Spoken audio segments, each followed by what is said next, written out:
A lone hunter walked the shores of a quiet village, his dog by his side.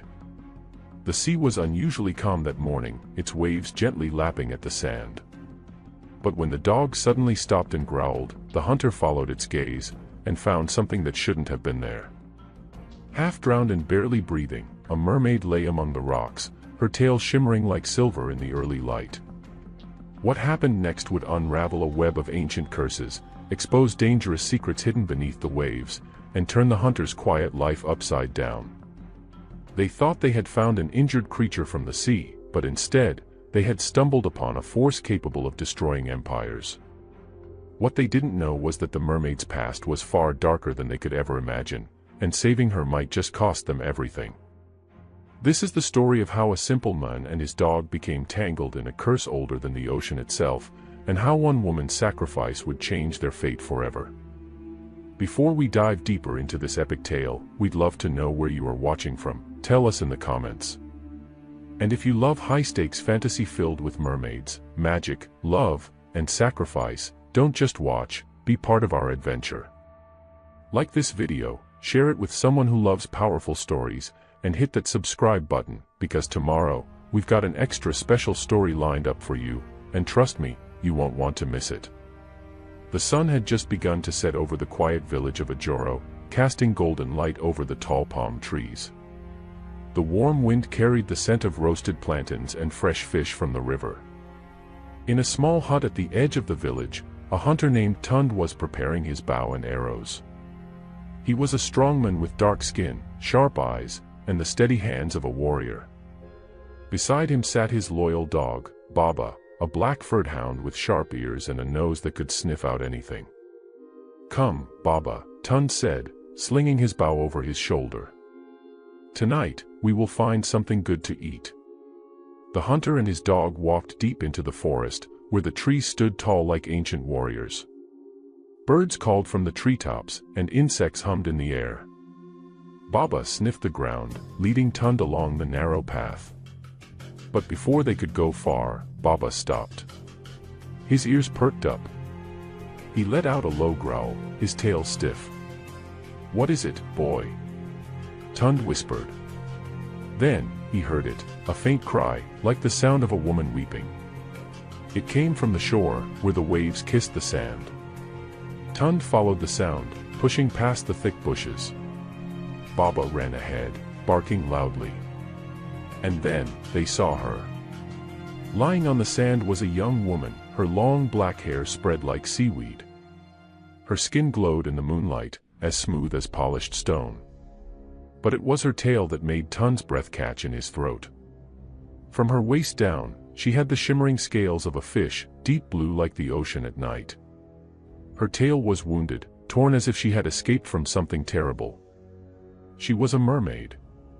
Tund stared in shock, but Baba ran to the mermaid, sniffing her carefully. She opened her eyes, deep, dark eyes that held secrets as old as the sea. "Help me," she whispered. Her voice was soft, like the wind over the water. Tund hesitated. Everyone in Ajoro knew the tales. Mermaids were dangerous. They could curse men. They could drag them into the water, never to return.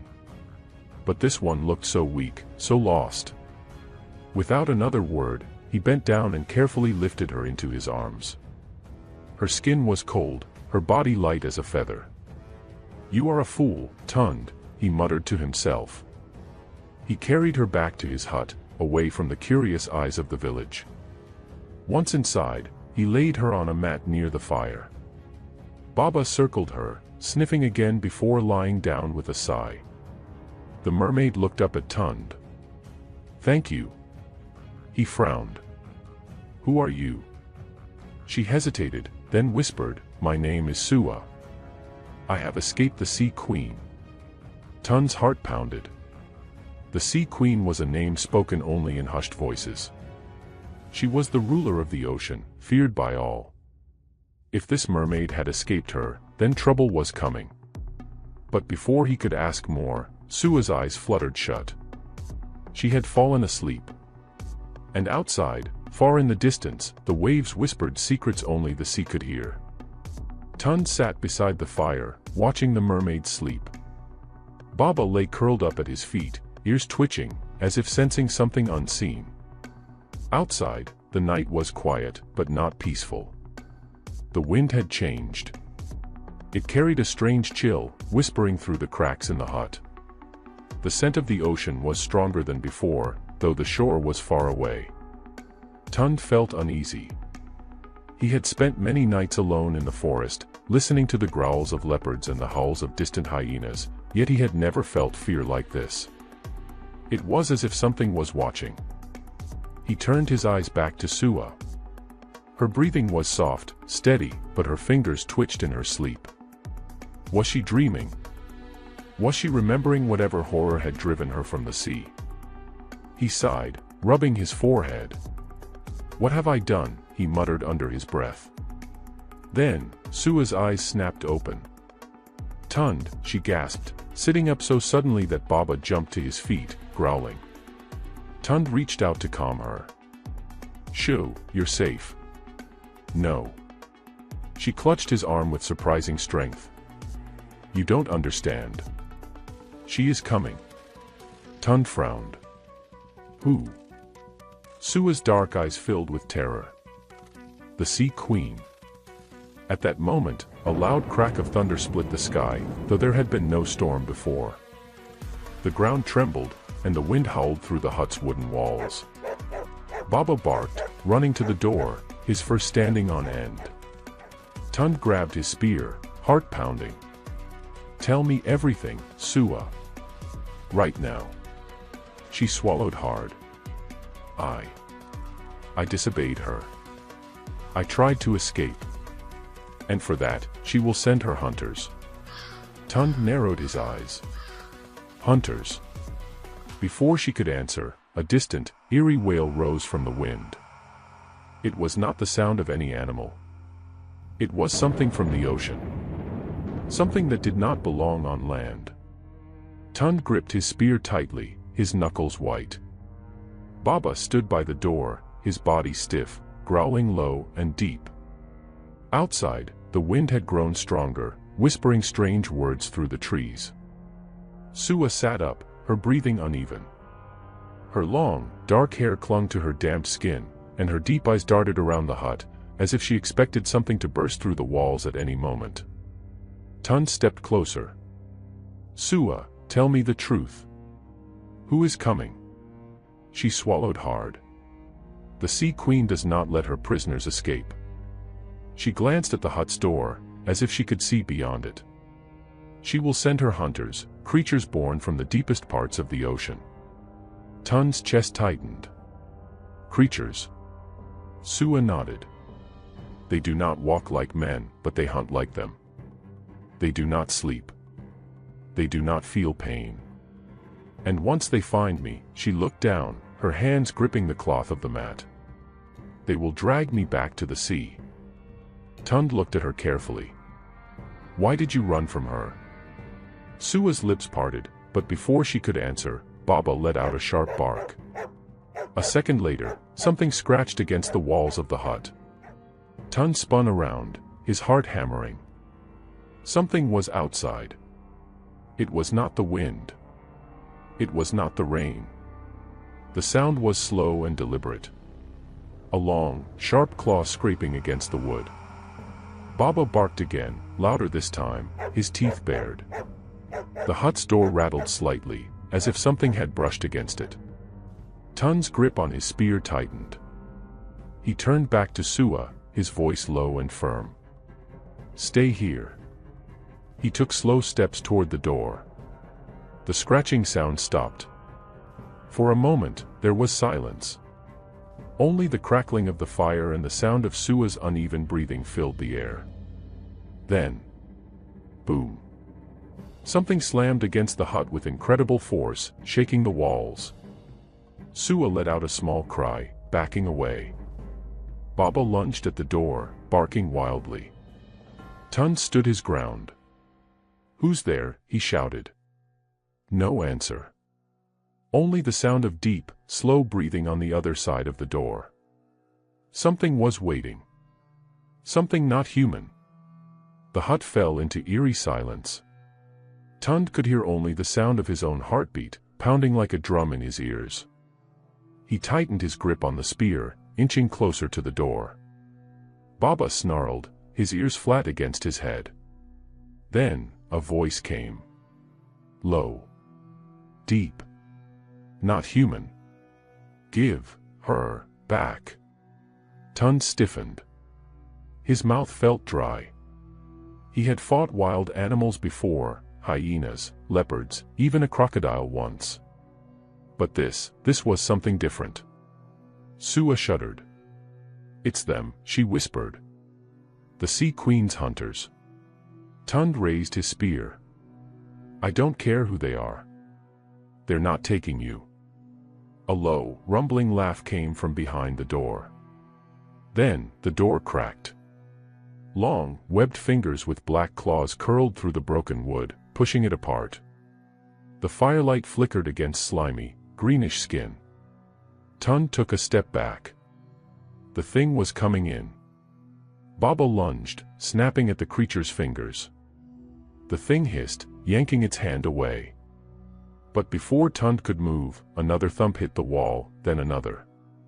There were more of them. Outside, something slithered over the thatched roof.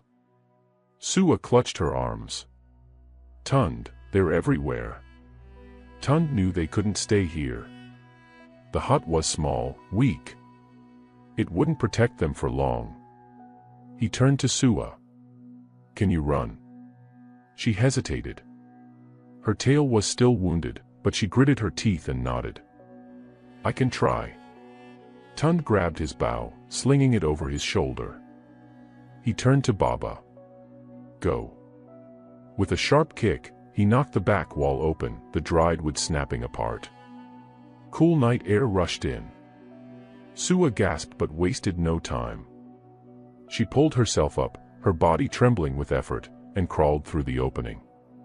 Tund followed, gripping his spear. Baba leaped out after them. As soon as they were outside, Tund pulled Sua onto his back. Hold tight. She wrapped her arms around his neck as he took off into the forest. Behind them, the hunters howled in frustration. Then, they gave chase. Tund ran. His feet pounded against the damp earth, his breath heavy, his muscles burning. He did not look back. The jungle was thick, its shadows twisting in the moonlight. The trees loomed over them like silent watchers, their branches swaying in the cold night wind. The air smelled of wet leaves and distant rain. On his back, Sua clung to him, her body cold against his skin. Her breath was shaky, uneven. They're close, she whispered, her voice barely louder than the rustling leaves. Tund didn't need her warning, he could hear them. The hunters were fast.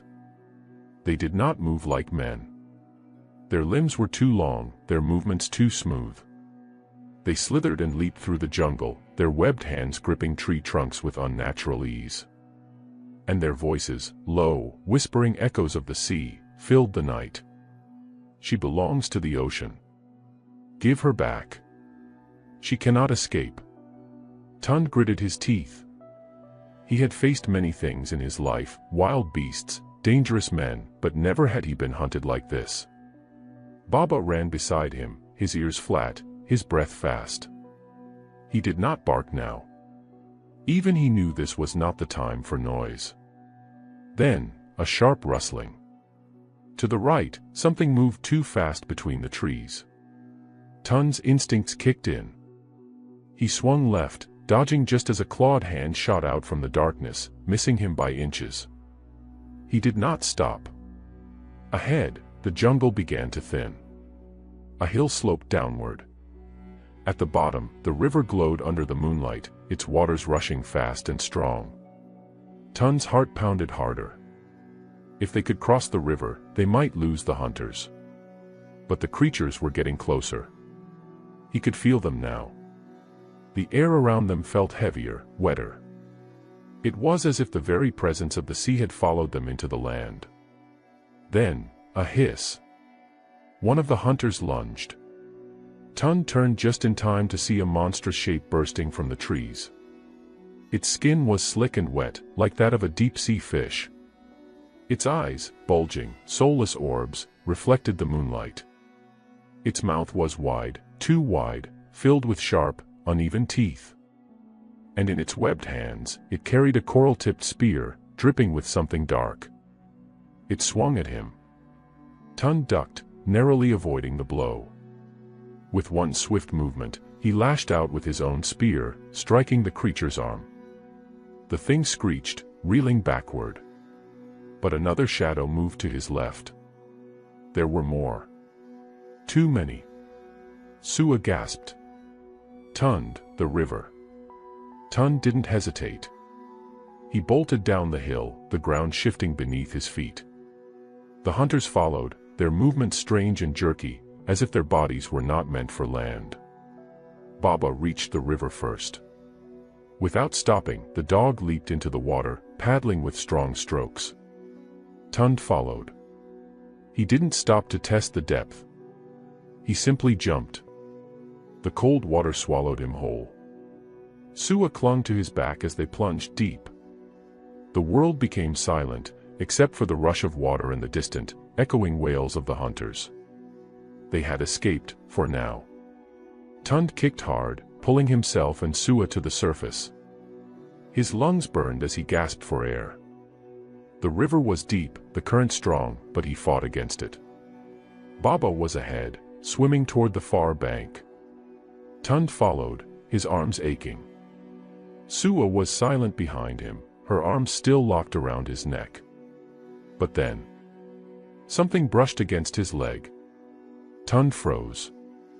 It wasn't a fish. It wasn't the current. It was something large.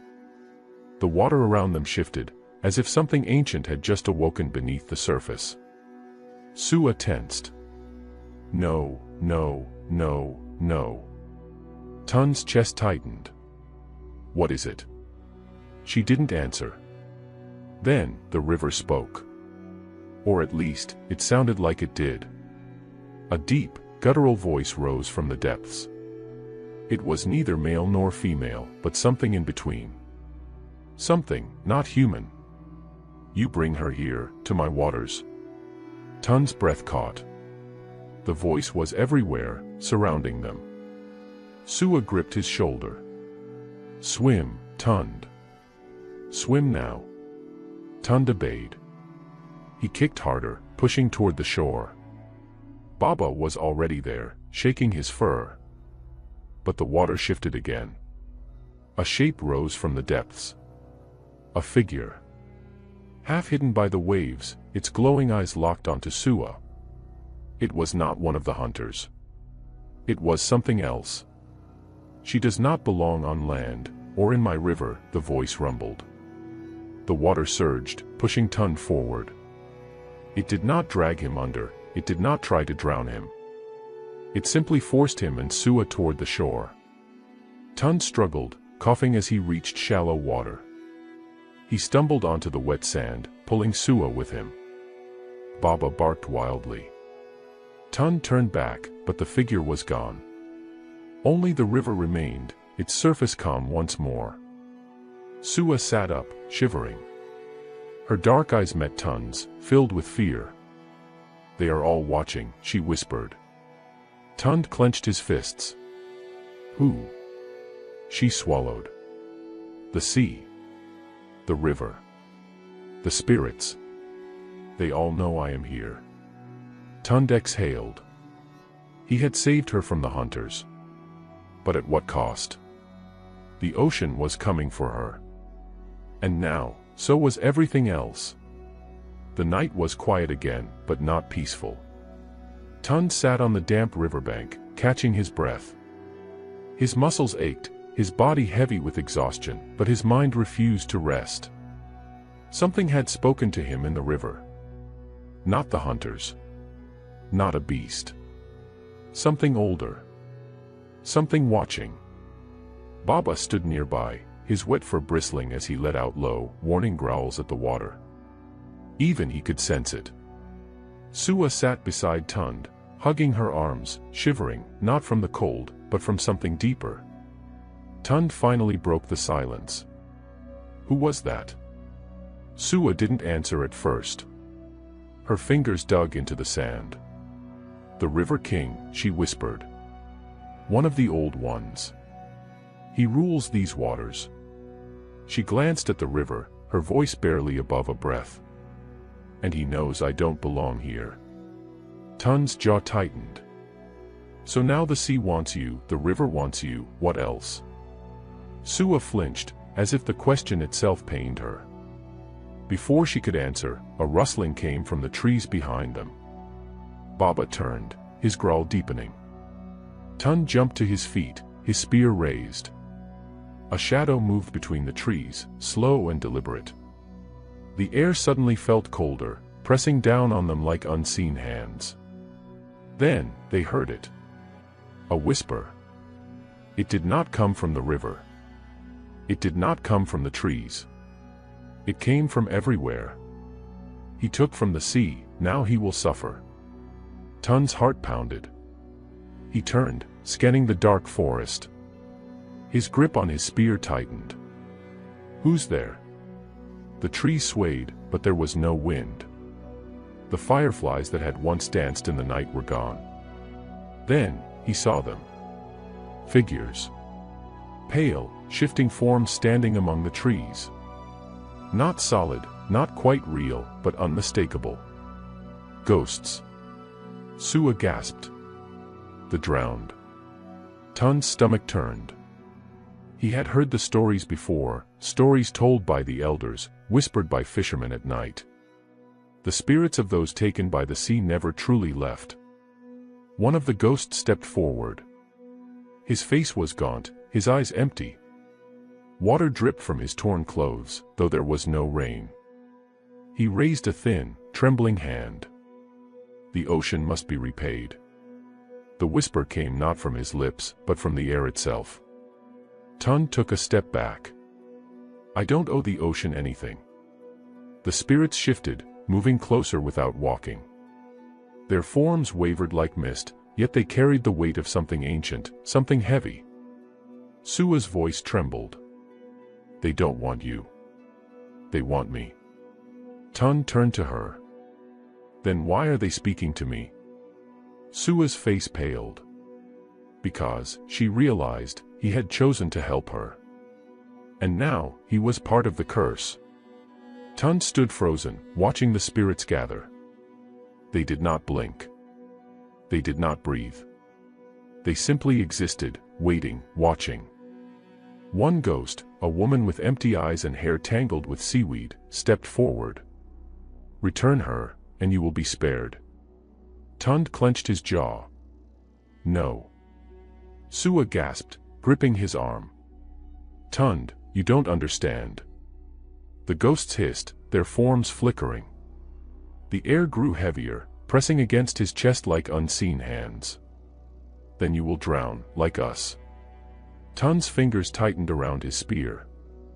His whole life, he had fought against men, against beasts. But how did you fight something you couldn't touch? Then, the ghost woman raised a hand. And the ground beneath him turned to water. Tund gasped as his feet sank. The solid earth melted away like wet sand, turning into something thick and heavy. It was dragging him down. Baba barked wildly, biting at the shifting ground, but his teeth met nothing. Tund struggled, his legs sinking deeper. His spear slipped from his grip. The world tilted as his body was pulled lower, the spirits whispering around him. The ocean must be repaid. You took what belongs to the deep. Now you will join us. Cold water rushed up his legs, climbing his waist. His heart pounded. He gasped, his hands clawing at the ground, but there was nothing to hold onto. He was sinking.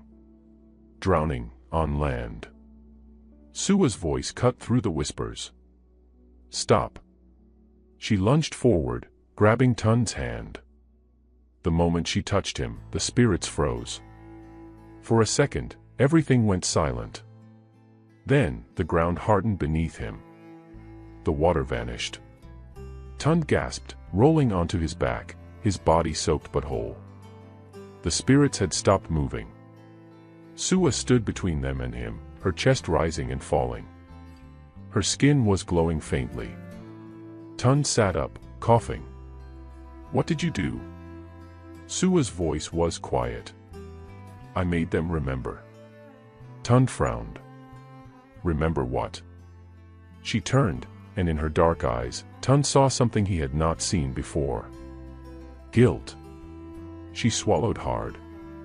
"That I was once one of them." The spirits faded, their whispers retreating into the trees. The air became lighter, the ground steady once more. But Tun's heart still pounded. He looked at Sua. "One of them," he repeated. She lowered her gaze. "I told you the Sea Queen imprisoned me. But I never told you why." Tund waited. The firelight flickered between them, casting long shadows. Sua took a deep breath. "I was not just any mermaid." Her voice was barely a whisper. "I was the Sea Queen's most trusted handmaiden." Tun's stomach tightened. Sua clenched her fists. "But I betrayed her." The words hung in the air, heavy and sharp. Tun frowned. "What did you do?" Sua's lips trembled. She looked away. "I stole something from the ocean," she whispered. "Something no one was meant to take." Tund narrowed his eyes. "What?" Sua exhaled shakily. Then, she met his gaze. "A soul." Tund stared at Sua, his breath caught in his throat. A soul. He had heard many stories of the sea's power, of the great treasures buried beneath the waves, of men who vanished into the depths never to return. But never had he heard of a soul being stolen from the ocean. Sua's voice was quiet, almost trembling. "I was young, foolish. I thought I could change fate." Tund frowned. "Whose soul did you take?" Sua's hands tightened into fists. She looked away, her face pale in the moonlight. "A prince." Tund stiffened. "A prince?" She nodded. "A warrior prince from a powerful kingdom. He drowned at sea during a great war. His people wept for him, and his mother, a powerful queen, begged the ocean to return her son." Tund's chest tightened. "And the ocean refused." Sua swallowed hard. "Because the ocean does not give back what it takes." A cold wind passed through the trees, rustling the leaves like a whisper. Tund exhaled. "And what did you do?" Sua hesitated. Then, with a shaky breath, she spoke. "I found his spirit before it could fade into the deep. I hid it inside a shell, a sacred shell that only the Sea Queen could touch." Tund's heart pounded. "Why?" Sua's voice wavered. "Because I thought I could save him. I thought if I kept his soul safe, the queen of his land might find a way to bring him back." Tund shook his head. "But the Sea Queen found out." Sua's lips trembled. "Yes." The air between them was heavy, thick with unspoken words. Tund clenched his jaw. "What happened to the prince's soul?" Sua lowered her gaze. "The Sea Queen took it back." Tund frowned. "So, he's still gone." Sua hesitated. Then, she whispered, "No." Tund felt a chill crawl up his spine. "Then where is he?" Sua's dark eyes met his. "Somewhere, waiting." Far away, in the golden halls of the king's palace, the air was not filled with whispers of the sea. It was filled with screams. The prince, the king's only son, sat on his bed, trembling. His hands gripped his head, his breath ragged. He had not slept in days. Because every time he closed his eyes, they came. The drowned. They stood at the edges of his room, their hollow eyes watching. Their whispers filled his ears, never ending. "She is near. She cannot escape.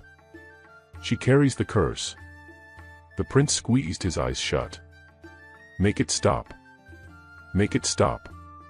but it would not stop. He had first heard of the mermaid from a passing traveler. A strange, beautiful creature with dark eyes and a voice that could melt stone. A warrior had taken her, hidden her in the forest. And from the moment he had heard her name, Sua, the whispers had begun. Now, his concubines whispered behind his back. The servants avoided his gaze. The prince was going mad. But he did not care. He wanted the mermaid. He needed her. Because something inside him whispered, over and over, she was the key. The key to ending the voices. The key to his salvation. And if she would not come to him, he would take her. Morning came with a golden sun, but in the palace, the light did not bring peace. The king sat on his great throne, his dark face lined with worry.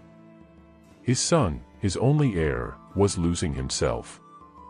The prince stood before him, his robes untidy, his hands trembling. But his eyes burned with something dangerous. "Father," he said, his voice sharp, urgent.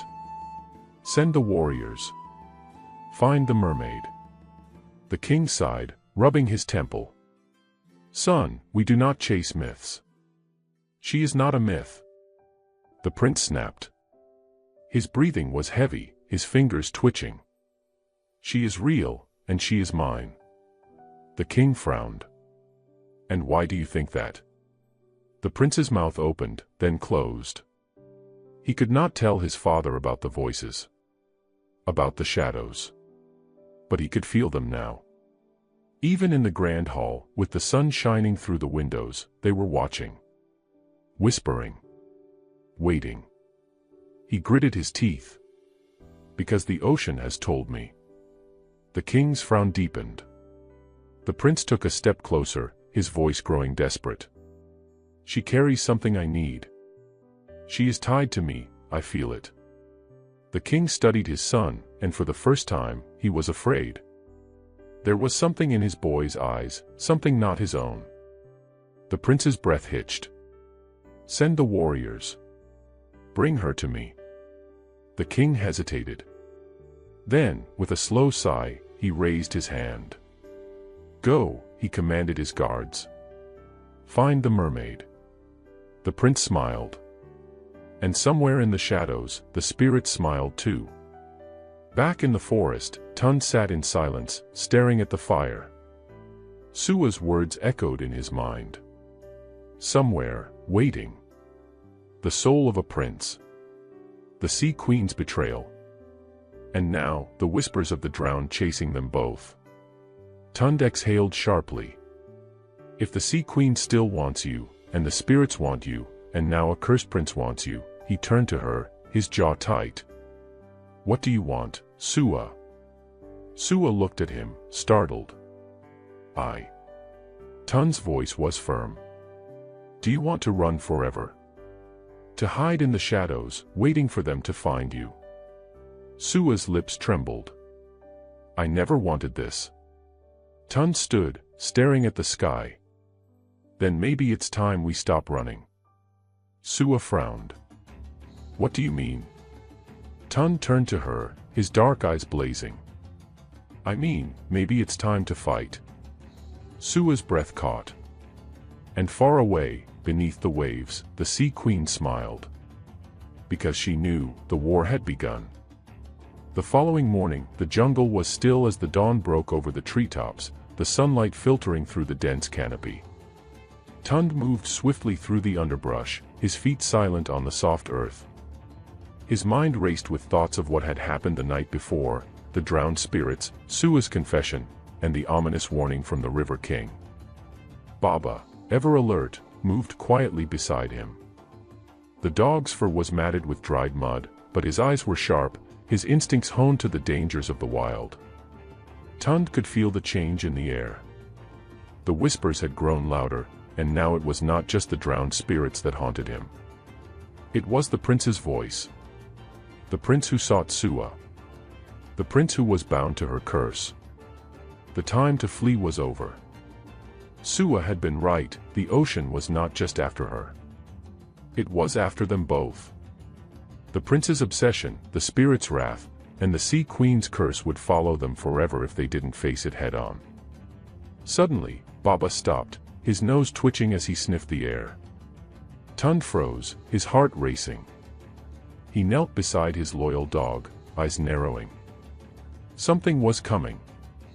Through the trees, he could hear it, the clanking of metal, the dull thud of boots on the forest floor. Soldiers. Tund's eyes widened. The king had sent his warriors. "We have to move," Tund whispered. He glanced at Sua, who was hiding behind a large tree, her eyes wide with fear. "We can't let them find us." Sua swallowed. "What if we can't run anymore, Tund? What if they won't let us escape?" Tund turned to her, his expression fierce. "Then we'll fight." He gripped his spear tightly, his muscles tense. He was no stranger to battle, but the stakes were higher than ever before. This wasn't just about survival anymore. This was about protecting Sua from the prince, and the curse that threatened to destroy them both. The soldiers appeared. They were dressed in royal armor, their swords gleaming in the morning sun. They moved in tight formation, their eyes scanning the jungle, alert for any signs of their quarry. Tund's pulse quickened. He motioned for Sua to stay silent, his hand on Baba's fur as the dog remained still. The soldiers passed by, unaware of their presence. Tund's grip on his spear tightened. They were getting closer. He could feel it, this was no longer just a chase. The king's soldiers were on a mission, and they wouldn't stop until they had Sua. Hours passed, and the heat of the day pressed down on the forest. The soldiers seemed to be everywhere. Tund, Sua, and Baba moved like shadows, carefully navigating through the dense undergrowth, but the soldiers were relentless. Tund's thoughts raced. If they were going to survive, they needed a plan. "Where are they?" Sua whispered, her voice tight with anxiety. She had been silent for too long, her nerves frayed from the constant movement. Tund's eyes narrowed as he scanned the path ahead. "They're close," he murmured. A rustling in the bushes interrupted his thoughts. He tensed, ready to strike, but the sound was not from the soldiers. It was something else. Tund raised his hand, signaling for Sua and Baba to remain still. Then, from the shadows, a figure emerged. It was a woman, dressed in dark robes, her hair tied back with a string of pearls. Her face was marked with the faint glow of something unnatural. The air around her seemed to shimmer. "Who are you?" Tund demanded, stepping forward, his spear raised. The woman's lips curved into a faint, knowing smile. "I am someone who has been watching you, Tund." Sua took a cautious step back. "Who are you?" she asked, her voice trembling with caution. The woman laughed softly, the sound like the whisper of waves on a distant shore. "I am neither friend nor enemy. I am a messenger. And I come with a warning." Tund's grip on his spear tightened. "A warning from who?" The woman's eyes gleamed in the low light. "From the Sea Queen. From the drowned. From the curse you are both bound to." Sua's breath caught. "The Sea Queen."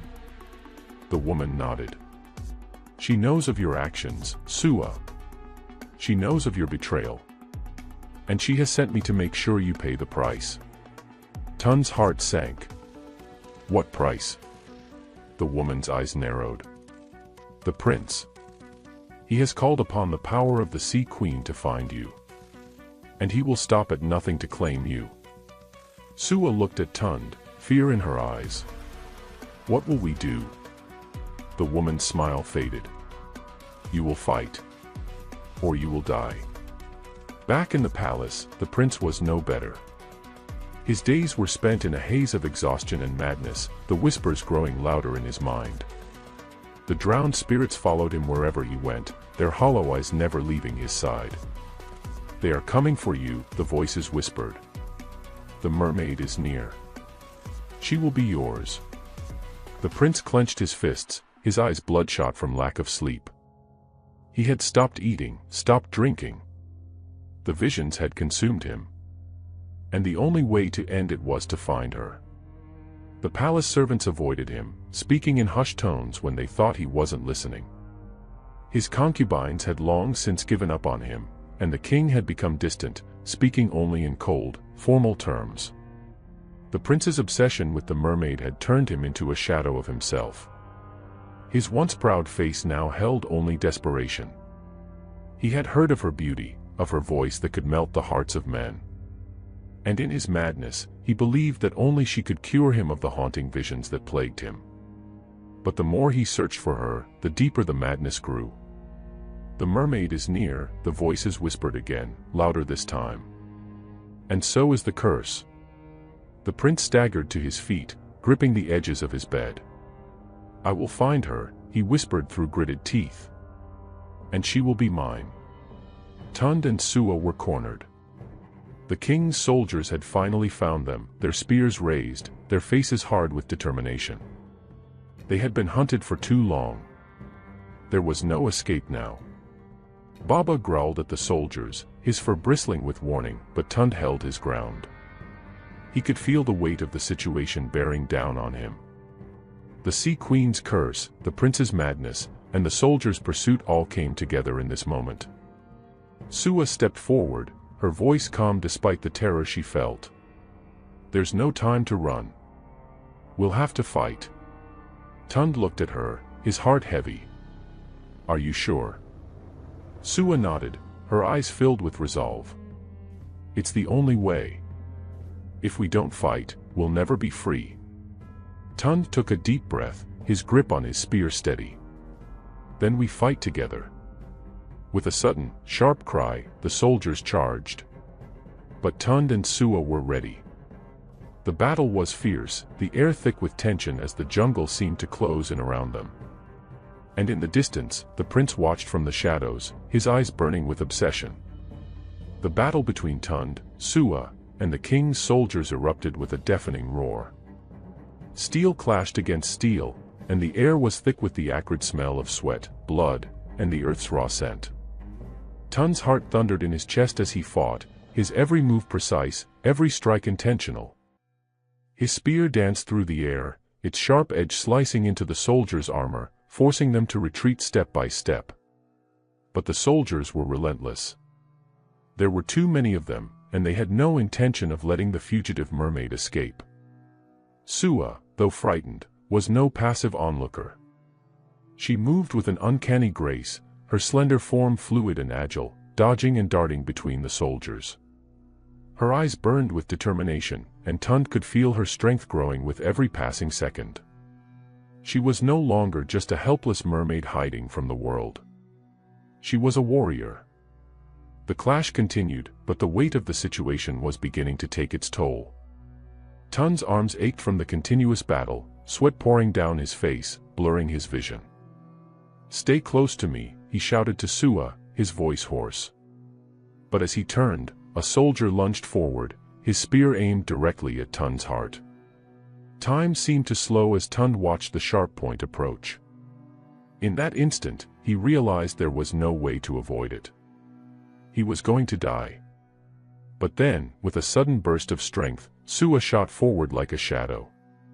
Her small, delicate hand reached out, her fingers brushing the soldier's wrist, causing him to stumble. The spear swerved off course and missed Tund's chest by mere inches. Sua's quick action had saved him, but at a cost. Sua's eyes widened as the soldier's blade swung back, catching her across the side. She gasped, her breath shallow, and stumbled backward, clutching at her wound. The soldier took advantage of her momentary weakness and charged again. "No!" Tund yelled. He pushed forward, slamming his shoulder into the soldier, sending him crashing to the ground. But his victory was short-lived. More soldiers surrounded them, and Tund could feel their overwhelming numbers closing in. Sua collapsed to her knees, blood staining the ground beneath her. "Tund," she whispered, her voice breaking. I don't think I can." "No." Tund shouted again, his eyes frantic. He rushed to her side, his hand hovering over the wound on her side. The sight of her blood made his chest tighten with panic. "Stay with me, Sua. I won't let them take you." But just as he reached for her, a cold voice rang out across the battlefield, cutting through the chaos. "Enough." The soldiers froze. The sound of heavy footsteps approached from the trees, and Tund turned, his heart sinking. It was the prince. Dressed in the royal armor of his family, his face twisted in a grimace of madness, the prince stood at the edge of the battle. His eyes glinted with obsession, and his lips curled into a cruel smile. "You think you can escape me, mermaid?" the prince spat, his voice full of venom. "You belong to me. The curse, it is yours, and now it is mine." Tund's heart sank as he pulled Sua closer to him, his arm protectively around her. She was barely conscious, her body trembling from the pain. But even in her weakened state, she stared at the prince, her eyes full of sorrow. "You don't understand," she said, her voice barely a whisper. "The curse, it isn't just mine. It's tied to you too. You can't control it." The prince's laugh was cold and hollow. "I control everything," he sneered. "Including you." Tund stood, his legs shaking with exhaustion but his resolve unshaken. "No, Prince. You don't control her. You don't control anyone." The prince's eyes flared with rage. He raised his sword, his gaze turning dark. "Then prepare to die, hunter. Prepare to die with her." The soldiers moved forward, surrounding Tund and Sua, their weapons gleaming under the harsh sun. But Tund, despite his weariness, stood firm. His hand gripped the spear, ready to fight. But before the prince could give the command to attack, something changed. The ground beneath them trembled. A low, mournful sound filled the air, rising from deep within the earth, like the call of the ocean itself. The soldiers looked around in confusion, unsure of what was happening. Then, the sea called. A massive surge of water erupted from the forest edge. Waves crashed down with a deafening roar, sweeping through the trees and knocking soldiers off their feet. The water was alive, it had a will of its own. Tund's breath caught in his throat. The Sea Queen had arrived. She emerged from the water, her dark eyes glowing with ancient power, her form both ethereal and terrifying. The soldiers screamed, some fleeing into the trees, others kneeling before her. But the prince, he stood frozen, his face twisted in fear and disbelief. The Sea Queen's voice was like the roar of thunder, commanding and deep. "You dare defy me, mortal?" The prince dropped his sword, his legs shaking as he knelt before her. "Please, your majesty." But the Sea Queen's gaze turned cold. "You are not worthy of my mercy." She extended her hand, and the waves rose higher, drowning the prince's pleas in the crashing water. "You were never meant to hold the mermaid's soul. And now, you will suffer the consequences." Tund could only watch as the water surged around the prince, his body lifting off the ground. The soldiers backed away, watching in horror as the prince was slowly submerged in the waves. "No," the prince screamed as the water pulled him under, his voice fading into the depths. Tund stepped forward, pulling Sua close, her blood staining his hands. He was almost lost in the chaos around him. The Sea Queen was too powerful, and the prince's fate had been sealed. "Leave him."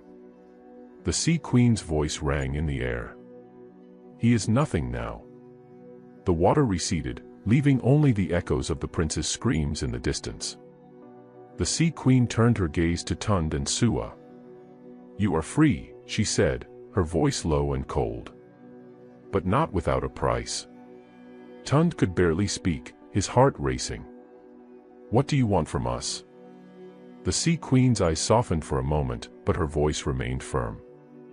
"The curse is not lifted, hunter. It will never be fully lifted.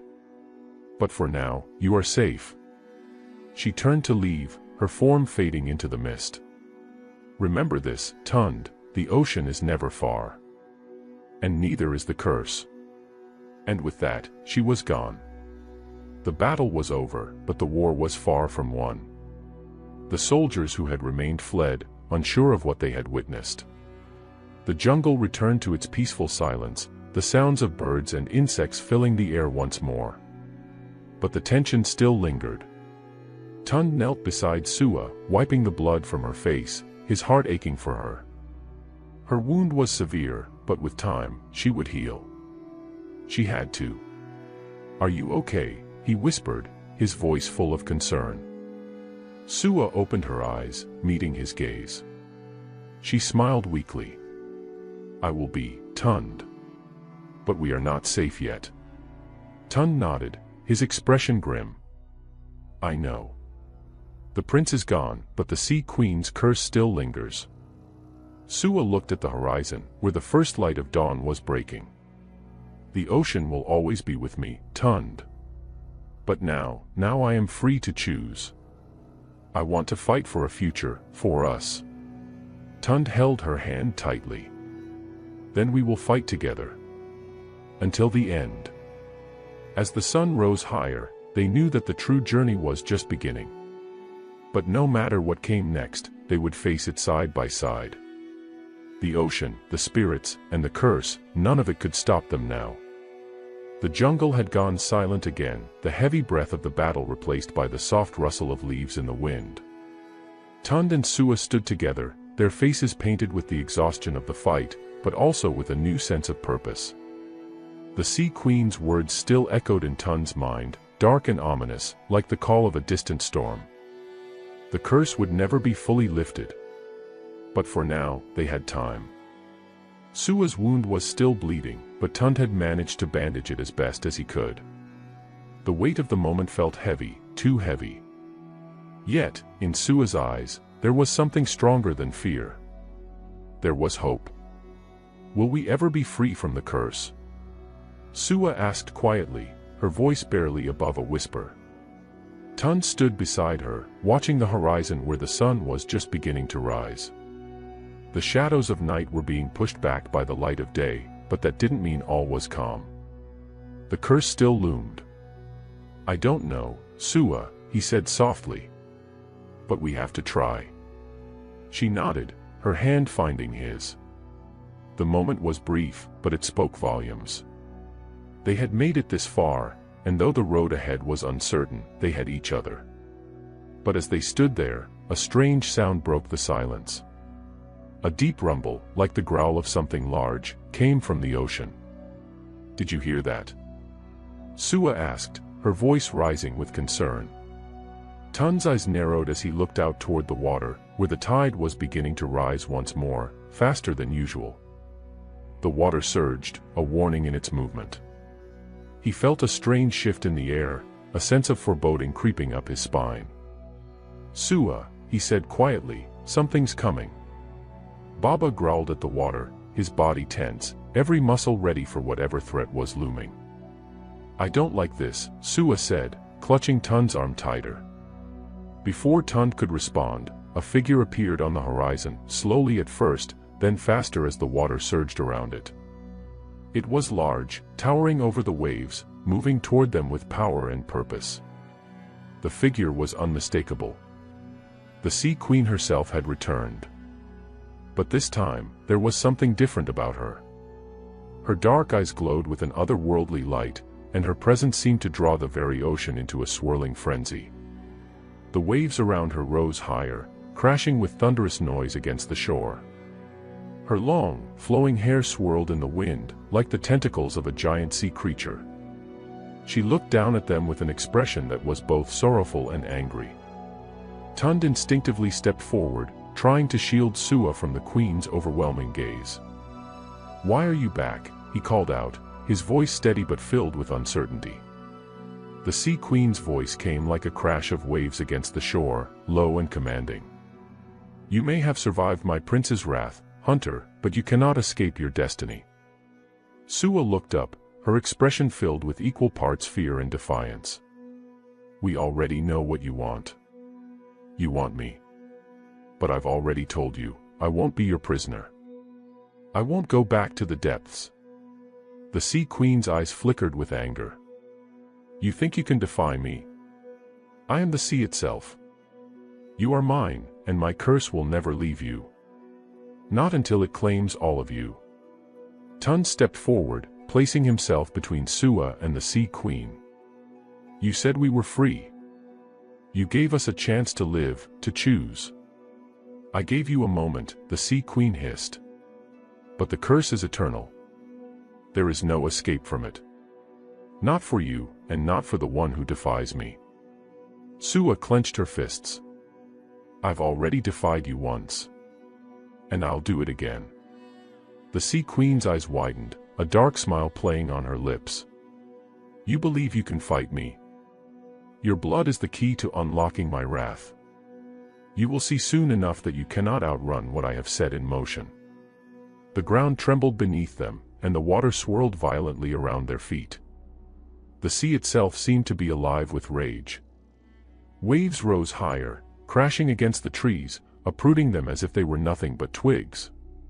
Tund gritted his teeth, his body tense with fear and resolve. Then let us fight. But know this, we will not bend to you. Not now, and not ever. The Sea Queen laughed, the sound like the roar of 1,000 storms. Very well, hunter. You may try to defy me, but it will only lead to your destruction.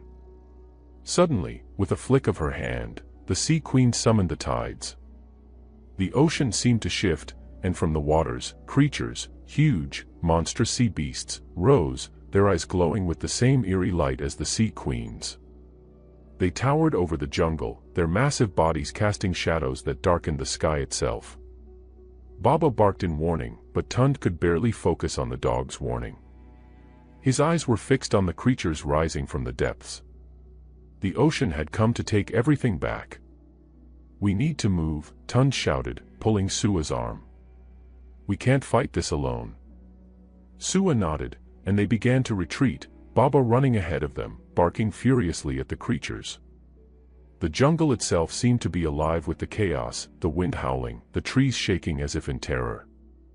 Tund and Sua barely had time to process what was happening before the creatures lunged at them. A massive sea serpent, its scales glinting like jewels, reached down with a mouth full of sharp teeth, snapping at Tund. He swung his spear, narrowly avoiding the beast's strike. The serpent hissed and recoiled, its eyes flashing with malice. But Tund and Sua couldn't stop. They had to keep moving. Up ahead. Sua shouted, pointing toward a narrow path leading deeper into the jungle. We can hide there. Tund didn't hesitate. They dashed toward the path, dodging the sea monsters that slithered through the trees. Baba was leading the charge, his instincts guiding them to safety. But the sea creatures weren't far behind. The jungle was no longer a place of refuge, it had become a battlefield. Tund could hear the pounding of the sea creatures' massive bodies crashing through the underbrush. The Sea Queen's wrath was upon them. As they reached the narrow path, Tund glanced over his shoulder. The ocean had not given up. The water surged, sending one last, massive wave crashing toward them. Tund's heart skipped a beat. The wave was coming fast. It would swallow everything in its path. Move, he yelled to Sua, pushing her forward. They barely reached the safety of the path when the wave crashed into the trees, uprooting them with a roar. The jungle was consumed by water. Tund's breath was heavy, and his heart raced. His eyes met Sua's. She was exhausted, her wound still fresh, but her eyes shone with an unwavering determination. We need to get out of here, Sua said. We can't outrun the ocean forever. It will come for us again. Tund nodded, his mind racing. We need to find a way to break the curse. To stop her. But as they turned and ran further into the jungle, the distant sound of laughter echoed behind them. It was the Sea Queen's voice. Her voice, like the crash of waves, promised that she would never stop. The jungle was a maze of tangled vines and towering trees, a living entity that whispered with the voices of the wind. But now, it was eerily quiet. The chaotic roar of the waves had faded into the distance, but the echoes of the Sea Queen's wrath still lingered, a cold reminder of the power that lurked beneath the surface of the ocean. Tund, Sua, and Baba moved as quickly as they could through the underbrush, their breaths heavy, their hearts still racing. Sua's side was still bleeding, but the adrenaline kept her moving. She clenched her teeth against the pain, refusing to show weakness. The jungle seemed to close in around them, the weight of their danger pressing down on their shoulders. "Do you think the Sea Queen will stop?" Sua asked, her voice hoarse. Tund shook his head, his face grim. "No. She's not someone who stops easily. She's the ocean itself. Her rage can last for eternity." Sua winced as her wound throbbed, but she straightened her back, determination hardening her features. "Then we'll have to stop her ourselves." Tund glanced at her, his heart swelling with pride and admiration. She had come so far, from a wounded, terrified mermaid washed ashore to a fierce fighter who was ready to stand against a force as powerful as the Sea Queen. She wasn't just a survivor anymore. She was a warrior.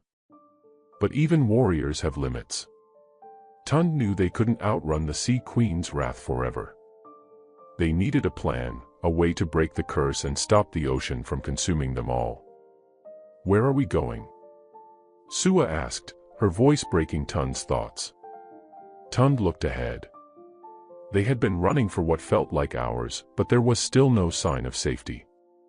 The jungle was thick here, dense with trees that blocked out the sun. It was as if they had entered a part of the forest that even the Sea Queen could not touch. "There's a place," Tund said, his voice low. "A place deep in the jungle, where the spirits of the forest live. My grandmother told me stories about it. The heart of the jungle, it's said to be a place where the power of the land and sea meet.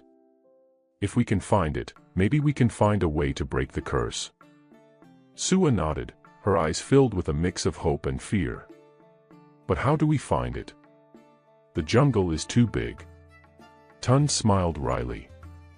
"I know someone who can help." Baba, who had been trotting ahead of them, suddenly stopped, his ears perked. He turned his head toward the dense trees ahead and barked sharply. "What's wrong?" Sua asked, her voice anxious. Tund held up his hand to silence her. "Stay quiet." Baba's growl deepened, his hackles raised. The dog's instincts were sharp, and Tund could sense the change in the air.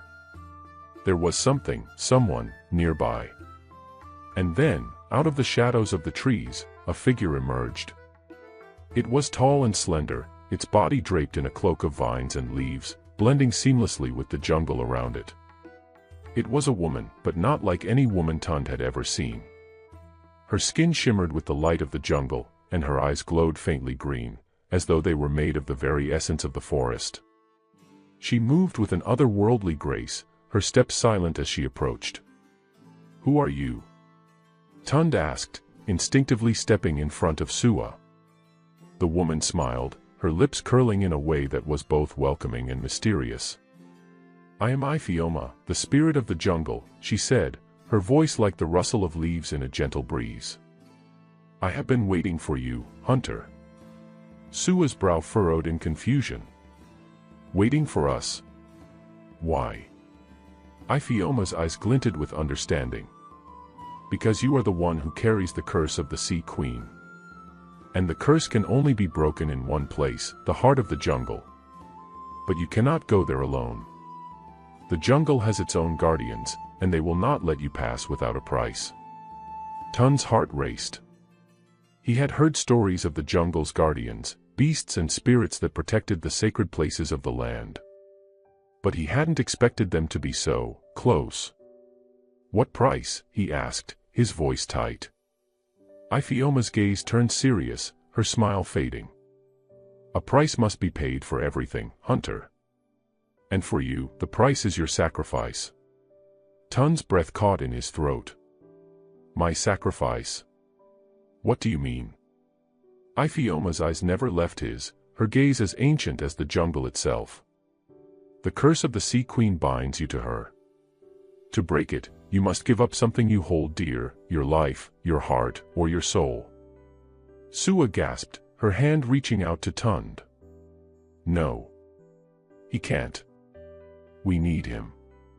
We need each other. Iphiyoma's gaze softened, but only slightly. I do not choose the price, Mermaid. The jungle decides. But it is necessary for the curse to be lifted. Tun's mind raced. He could feel the weight of the decision pressing on him.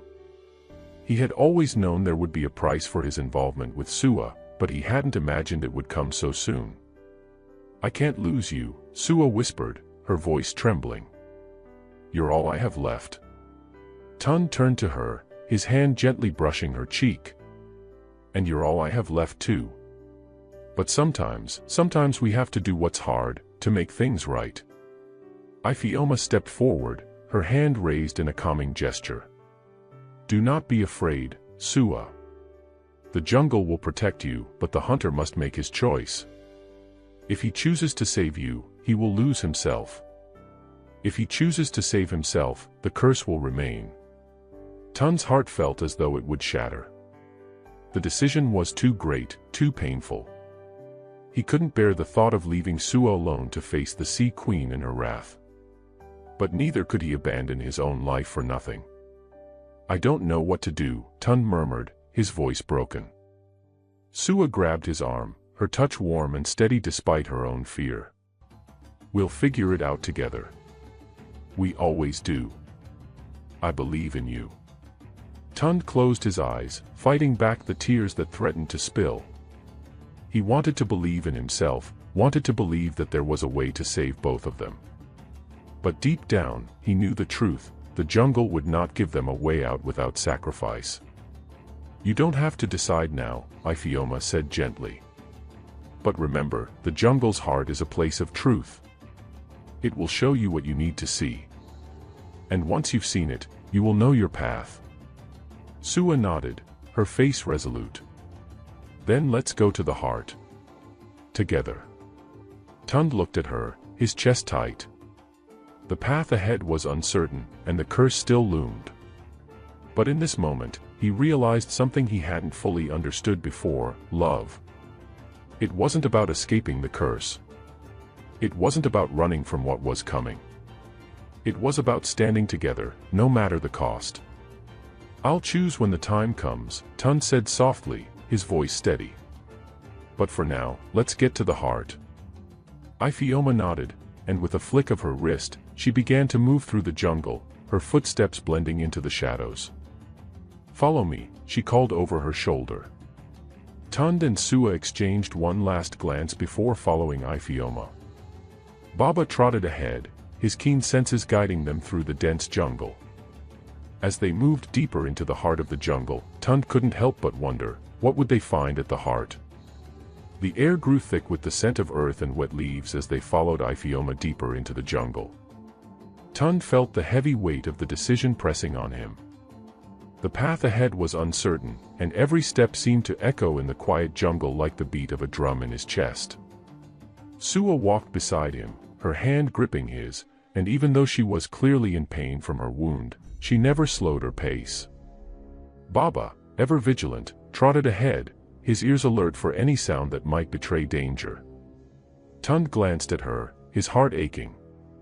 She had always been strong, but now, with the shadow of the Sea Queen hanging over them, it felt as though they were walking on the edge of a precipice.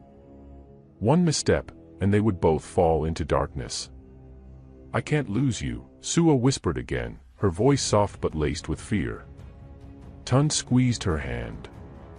You won't. I won't let anything happen to you. I'll find a way. I promise. But the uncertainty in his own heart made the promise feel fragile. There was so much at stake. His life, Sua's life, the curse of the Sea Queen. And now, this strange and dangerous path to the heart of the jungle. What would they find there? Would it give them the answers they so desperately needed, or would it be another test of fate? As they walked, the jungle around them grew denser. The trees towered above them like ancient giants, their branches twisting into complex patterns, blocking out the sun. The only light that pierced through was faint and green, casting long shadows that seemed to shift and move on their own. The silence was thick, oppressive, and Tund couldn't shake the feeling that they were being watched by eyes older than the jungle itself. Ifeoma led them silently, her eyes scanning the jungle with ease. It was as though she knew every tree, every root, every animal. She moved with the confidence of someone who belonged to this place, someone who understood its rhythm. "We're getting close," Ifeoma said, her voice a soft murmur. "But be warned. The heart of the jungle does not give up its secrets easily. It will show you what you need to see, but it will not show mercy." Tund felt a chill run through him. "What do you mean?" Ifeoma's eyes glinted with an eerie light. "The heart of the jungle is a place of truth. It will not be kind. You must be ready to face the hardest choices of your life, hunter." Sua stopped, pulling gently on Tund's arm. "We're ready. Whatever comes, we will face it together." Tund nodded, though his heart was heavy. He didn't know what the jungle would show them. He didn't know what truths they would face. But one thing was certain, they had to keep moving forward. The Sea Queen was still out there, waiting to claim them. And he had promised to protect Sua. They continued walking, the path narrowing as they entered a deeper part of the jungle.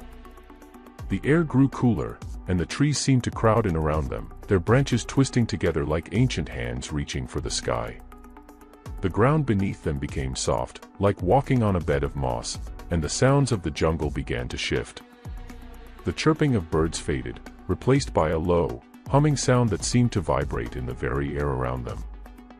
It wasn't a noise made by any animal or bird. It was a sound older than that. A deep, resonating hum that filled the air with tension. "This is it," Ifeoma said quietly, her eyes focused ahead. "The heart of the jungle is just beyond." They stepped into a clearing, and for a moment, Tund felt as though they had stepped into another world. The trees parted to reveal a vast, circular space.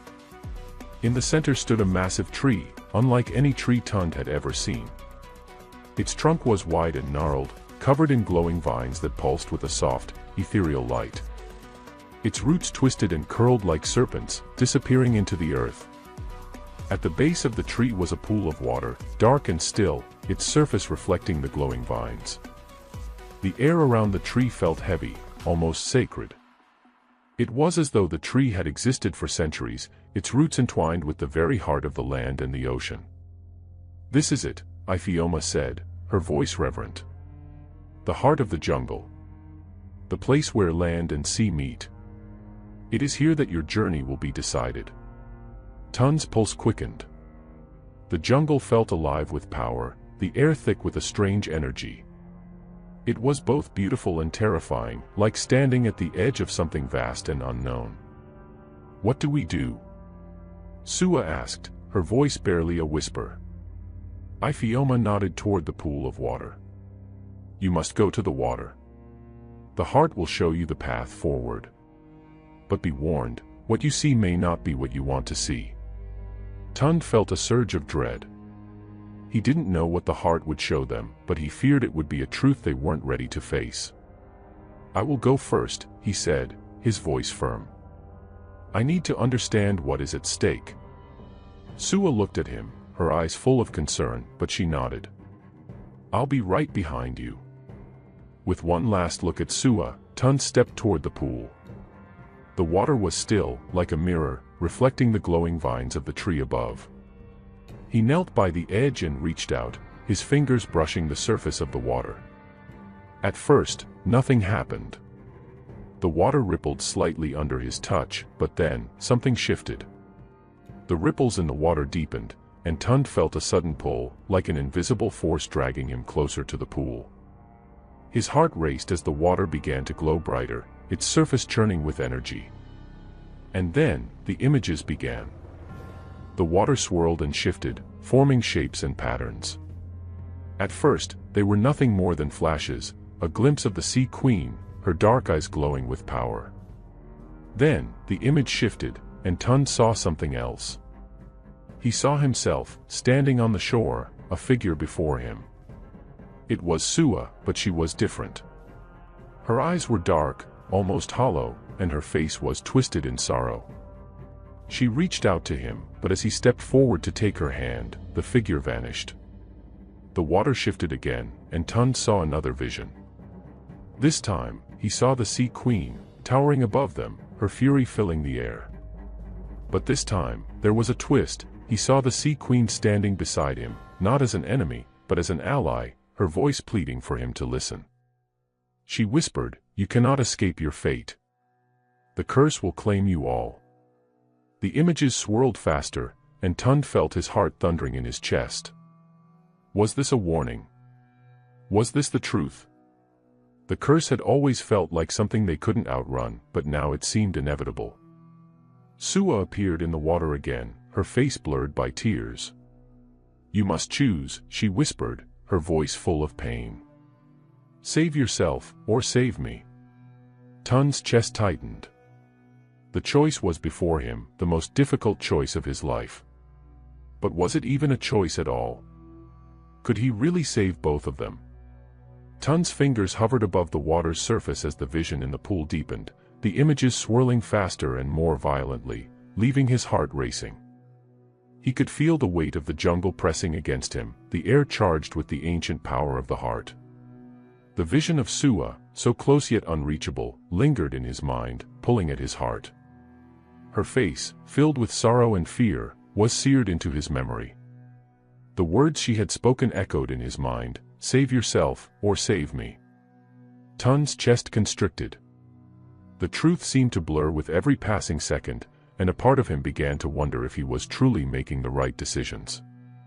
Was he truly the hero in this story? Or had the Sea Queen's curse already twisted everything beyond repair? He closed his eyes, breathing deeply, trying to steady his nerves.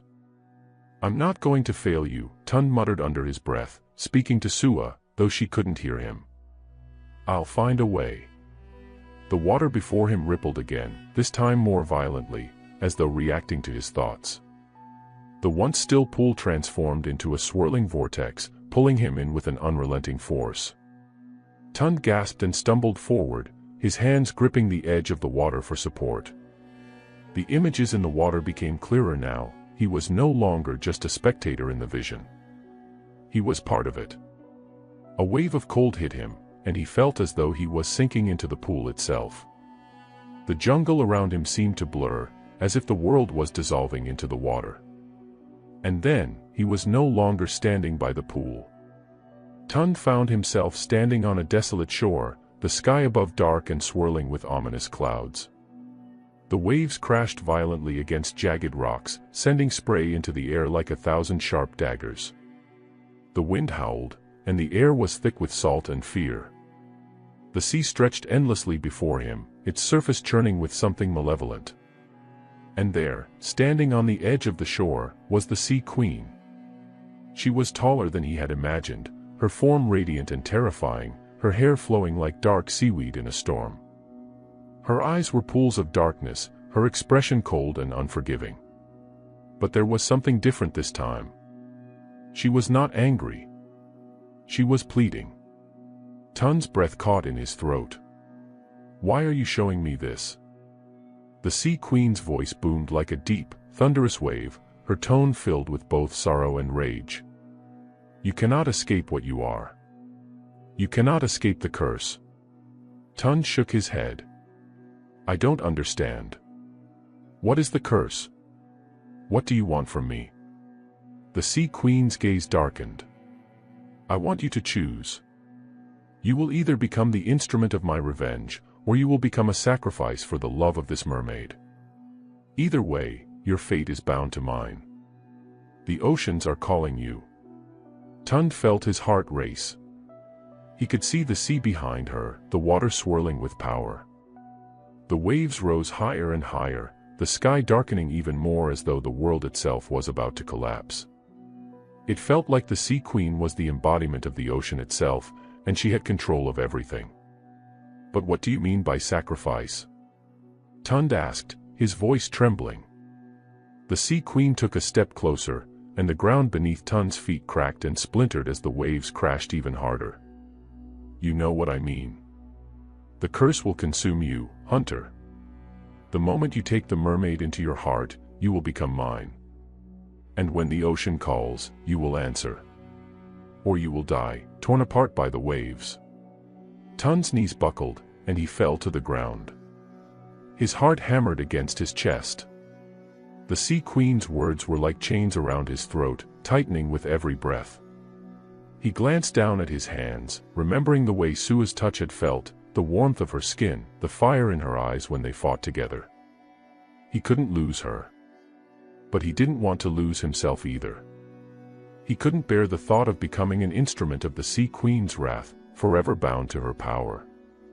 As the Sea Queen's form towered over him, a cold laugh echoed in his ears. There is no escaping me, hunter. You will either be a king of the sea or a slave to it. Tund clenched his fists. I'm not afraid of you, he shouted, his voice ringing out against the storm. I won't let you control me. I won't be your puppet. The Sea Queen's eyes glowed brighter, her power surging. You cannot fight me, hunter. You already belong to me. It's in your blood. Suddenly, a sharp, clear voice cut through the chaos. Tund. Sua's voice. He turned, and through the mist of the storm, he saw her standing on the shore. Her clothes were tattered, her face streaked with tears, but her eyes were full of determination. Tund, don't listen to her. You don't belong to her. Tund's heart leaped in his chest. Sua was here, alive, fighting, just like him. He stood, shaking the darkness from his mind. He knew what he had to do. I don't belong to you. Tund shouted, facing the Sea Queen. His voice was a declaration. I belong to myself. And I belong to her.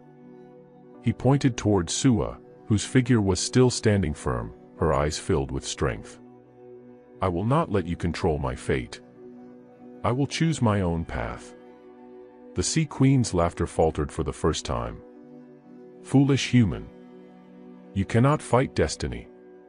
Tund ignored her, turning his back on the Sea Queen's power and walking toward Sua. Every step was heavy, but it felt like the weight of the world had been lifted. He reached her and took her hand, feeling the warmth of her skin against his, a bond stronger than the sea itself. I won't let you go, he whispered to her. Sua's voice was quiet but resolute. And I won't leave you. The Sea Queen let out a roar of rage, her power crashing down on them. The waves rose, threatening to swallow them whole, but Tund stood firm, Sua by his side. And then, something happened. The world around them began to shift. The storm faded into the background, and the image of the Sea Queen began to dissipate like smoke in the wind. The jungle, the heart, and the pool of water reappeared, and the oppressive air seemed to clear. Tund opened his eyes, blinking against the sudden light. He was back in the clearing, standing beside the pool, Sua's hand still clasped tightly in his. Sua looked at him, her eyes wide with disbelief. What happened? Tund could barely catch his breath. I don't know. The Sea Queen, she was trying to make me choose. I think the curse was pulling me into her world. Iphioma, standing behind them, nodded. The heart of the jungle has shown you the truth. The Sea Queen's curse was never meant to be broken by power. It was meant to be broken by love. Your bond with the mermaid, your willingness to fight for her, that is what will break the curse. Tund stared at Iphioma, the weight of her words sinking in. Love. It wasn't about defeating the Sea Queen with strength or anger. It was about choosing to love, even in the face of the ocean's wrath. And just as the jungle had shown him the truth, Tund knew that the battle was far from over. There was still the Sea Queen to confront, still the curse to break, but he now understood, as long as they stood together, they could face whatever came. The jungle was quiet now, the air still with a sense of mystery that lingered in the space around them. Tund stood beside the pool, his heart still racing from the vision of the Sea Queen and the warning she had given him. Sua's hand felt warm in his, her presence grounding him in a world that had suddenly become far more dangerous and complex than he had ever imagined.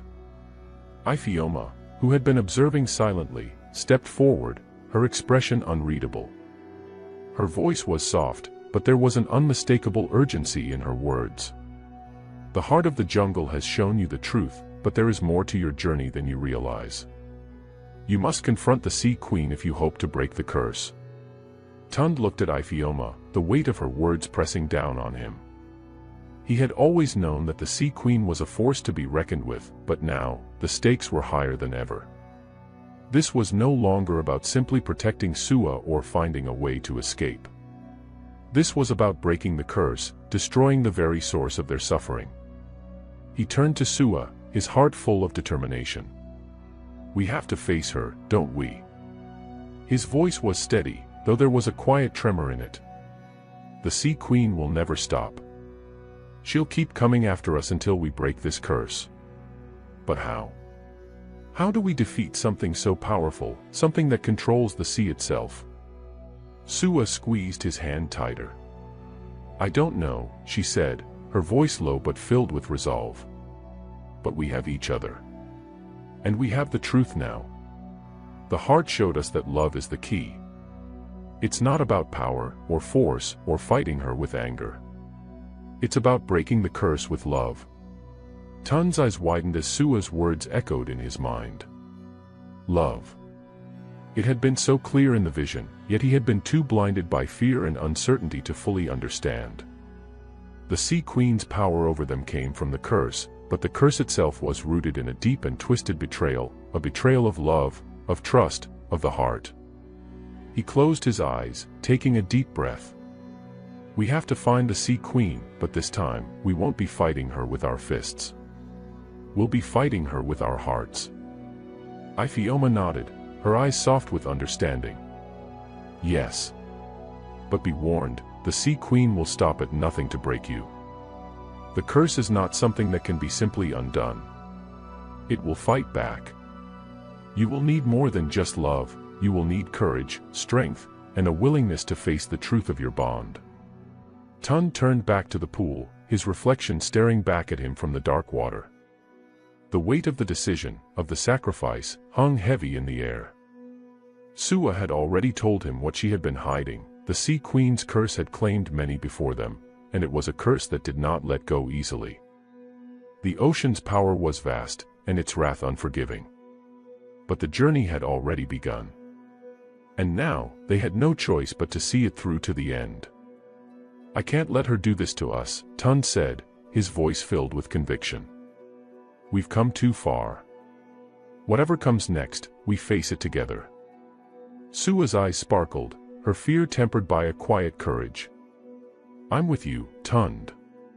Always. And just like that, the path ahead was clear. The jungle around them might have been filled with ancient secrets and looming dangers, but Tund felt a sense of purpose stirring within him. The Sea Queen's power over them would not last. They would break the curse, not with brute strength, but with the purest force of all, the love they shared. The jungle was behind them now, the path through the thick trees leading them back toward the shore where their journey had started. The salty breeze of the ocean began to stir, and Tun's senses sharpened with every step closer to the water. The horizon stretched wide before them, the waves crashing relentlessly against the rocks, as though the ocean itself was warning them. Sua walked by his side, her hand still in his. Her eyes were focused, though there was a deep sadness in them. She had been cursed by the Sea Queen, betrayed by her own kind, torn from the safety of her underwater kingdom, and bound to the hunter by fate. The curse had been a bond forged in bitterness, and now they had to untangle that knot, break it once and for all. Tund glanced at her, and for a moment, everything seemed still. The world seemed to hold its breath. You ready? He asked softly, his voice barely above a whisper. Sua nodded, her face pale but determined. I'm ready. They reached the edge of the shore, where the ocean met the land. The sound of the waves crashing grew louder, the water more tumultuous, as though the ocean itself was aware of their arrival. Tun stopped, his heart pounding in his chest. The sea stretched out before them, vast and seemingly endless. But within it, he knew, lay the Sea Queen, her power ruling the depths. Suddenly, the sea churned violently, and from the depths, a dark shadow began to rise. The water rose in great crashing waves, and the figure of the Sea Queen emerged from the depths, her form majestic and terrifying. Her eyes were cold and filled with rage, her long hair flowing like seaweed in the storm. "You return to me," she said, her voice echoing with a power that sent a chill down Tun's spine. "I knew you would come, Hunter. And you, Mermaid, you are mine." Tun stepped forward, his feet steady in the sand. He didn't flinch under the Sea Queen's gaze. "You won't have her," he said firmly. "We've come to end this. Your curse ends now." The Sea Queen's lips curled into a twisted smile. "You think you can break what is already yours, Hunter? You are weak. The curse is not yours to break. It is the ocean's. It is mine." Tun's heart raced, but he stood his ground. "I don't care what you say. I'll fight you, with everything I have." The Sea Queen's laughter was cold, like the sound of ice breaking. "Fight me? Foolish boy. I've seen men like you fall before. The curse is far older than you. It will destroy you, just as it destroyed the others." Sua stepped forward, her eyes locked on the Sea Queen. "You think I don't know the cost? You think I don't know the pain of your curse? I was bound to you once, but no more. I choose my path. And it's not one of fear." Tund looked at her, his heart swelling with pride. She was right. The love they shared, this bond, was stronger than any curse, stronger than the Sea Queen's wrath. The Sea Queen's eyes flashed with fury, and the water surged again, threatening to pull them into its depths. "Then let the ocean decide," she snarled. "Let the curse claim you." But Tund was ready. He pulled Sua close, his heart beating in rhythm with hers. Together, they stood against the Sea Queen, their hands clasped tightly. They would face the Sea Queen's wrath together. They would break the curse, or they would face the ocean together, united. The sea raged before them, the air thick with tension as the Sea Queen's fury seemed to boil over, her figure rising from the water like a terrifying storm. The ground trembled beneath Tun's feet, and the waves crashed with the power of 1,000 storms, as if the very ocean had come alive with wrath. Tun stood firm, his eyes locked with the Sea Queen's, his grip on Sua's hand tightening. The air smelled of salt, and the wind howled like a spirit of vengeance. But despite the chaotic forces around them, there was something calming about being here, standing side by side with Sua. Her presence steadied him, as though her courage was a shield against the storm itself. The Sea Queen's voice thundered, echoing across the shores. "You think you can defy me, foolish hunter? You cannot break what I have bound, nor escape the curse I have set. The ocean is mine, and you are nothing but a speck in its waves. You have come to challenge a power far beyond your comprehension." Tun swallowed hard, but his voice remained steady. "You're wrong," he said, taking a step forward. "The curse might be old, but it's not invincible. And it doesn't control our hearts. We'll fight you with the only thing you can't break, our love." The Sea Queen's eyes blazed with malice, her fury evident as the water around them began to churn more violently. The ground shook again, and Tund could hear the roar of the ocean growing louder, like a beast ready to devour them. He knew this was the moment. They had to stand strong, together, or be swept away in the flood. Sua's voice was low, but resolute. "You are wrong, Sea Queen. The curse only holds power if we let it. You may control the ocean, but you don't control us. Not anymore." The Sea Queen's eyes narrowed, and she raised her hands toward the sky, summoning the full fury of the ocean. The waves surged higher, crashing against the shore like mountains, ready to swallow everything in their path. "I will have you both," the Sea Queen hissed, her voice laced with cold venom. "I will reclaim you, hunter, and I will destroy your love." But Tund refused to be afraid. He stood tall, his heart thundering in his chest, and he looked to Sua, their bond stronger than anything the Sea Queen could conjure. Together, they were stronger than the ocean itself. Sua lifted her free hand, and the water around them began to pulse. It was as if the sea itself hesitated, recognizing her power. Tund could feel it, an ancient power, deep and untamed, but it was no longer the Sea Queen's alone. The bond between him and Sua had awakened something within her, something more powerful than the curse. "Sua," Tund whispered, his voice full of awe. "You are the daughter of the ocean. You carry its power, too." Sua's eyes shone with the knowledge she had kept hidden for so long. The Sea Queen isn't the only one who has the ocean's power. My blood is tied to the waves, just as yours is tied to the land. We are connected to the ocean, but we choose how we wield that power. As if the very act of speaking her truth had awakened it, the water around them began to shift. The waves that had been threatening to drown them now pulled away, retreating back into the sea. It was as though the ocean was listening, hesitating in the face of their combined strength. The Sea Queen's eyes flickered with uncertainty for the first time. "You think you can control the ocean," she sneered.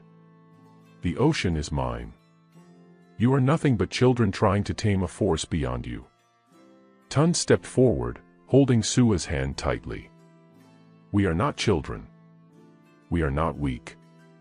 And we will not be your prisoners." With a shout, Sua pulled her hand from Tund's, raising it high, and the sea responded. The water began to twist and swirl, not in rage, but in harmony, as though it recognized Sua's true power. Tund could feel the change, the energy building around them, as though the ocean itself had begun to bend to their will. The Sea Queen's expression faltered, a flicker of fear crossing her face. "What have you done?" she gasped. "We've claimed our own fate," Sua said firmly, her voice ringing out with strength and authority. "The curse ends now." In that moment, Tund could feel the bond between him and Sua grow even stronger, the connection between their hearts pulling them closer. It wasn't just love, it was trust.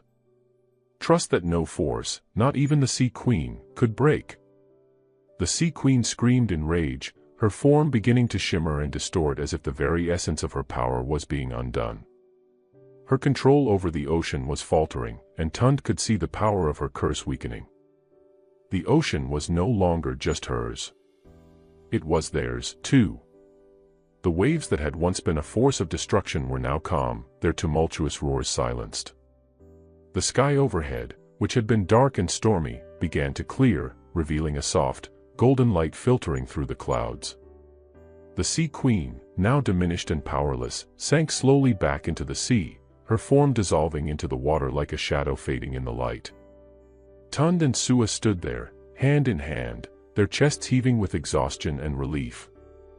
The air around them felt lighter, freer, almost as if the entire world was breathing again. "We did it," Tund breathed, his voice full of wonder. Sua nodded, her eyes filled with a quiet, powerful joy. "Together," she whispered. "We broke the curse." The ocean around them seemed to agree, its waves gentle now, almost as though it were offering its blessing. The air smelled sweeter, the saltiness in the breeze now a distant memory. The Sea Queen's wrath had been washed away by their combined strength and love. But even as the victory settled in, Tund knew that their journey was far from over. The curse had been broken, but the world was vast, and new challenges would always arise. Yet in this moment, he and Sua had done what many believed impossible. They had faced the Sea Queen, and with their hearts and love as their weapons, they had won. The world felt different as they stood together by the edge of the sea, the waves lapping gently at the shore. The storm that had raged for so long had passed, leaving only the calm, peaceful waters behind. The sun hung low on the horizon, casting a warm golden glow over the land and the sea. Tund took a deep breath, letting the salty air fill his lungs. It felt like the world had finally been given a chance to heal, to breathe again after the chaos that had consumed them all. Sua stood by his side, her eyes on the horizon, but there was a peace in her that Tund had never seen before. The weight of the curse that had burdened her for so long had been lifted, and for the first time in years, she could see a future that was free of the Sea Queen's darkness.